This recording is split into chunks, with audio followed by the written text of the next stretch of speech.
السلام عليكم، بخير، كيف الحال؟ اليوم سنتحدث عن الأولمبياد، ونخصص هذا الفيديو للحديث عن مباراة المغرب ومصر، والتي انتهت لصالح المغرب ب 6-0 ليحرز على إثرها المغرب الميدالية البرونزية لتحقيق المركز الثالث في الأولمبياد. في المباراة التي جمعت بين المنتخب المغربي والمنتخب المصري، سجل الهدف الأول عبد الصمد الزلزولي في الدقيقة 22، وبعدها ب3 دقائق عاد سفيان رحيمي بعرضية من الزلزولي معلنا عن الهدف الثاني للمنتخب المغربي. ينتهي الشوط الأول ب 2-0. مطلع الشوط الثاني وفي الدقيقة 50 سجل بلال خنوس هدف رائع بمهارة فردية ليعلن عن الهدف الثالث لصالح المنتخب المغربي، ونجح سفيان رحيمي في تسجيل الهدف الرابع في الدقيقة 63 ليكسر بعدها الرقم هدف الأولمبياد ب8 أهداف.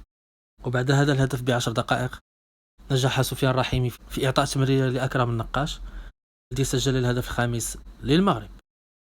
سجل أشرف حكيمي هدف رائع من ركلة حرة معلنا عن الهدف السادس للمنتخب المغربي ضد المنتخب المصري. المبروك للمنتخب المغربي والجماهير المغربية الميدالية البرونزية، وحظ أوفر للأشقاء العرب مصر في باقي المشوار الكروي.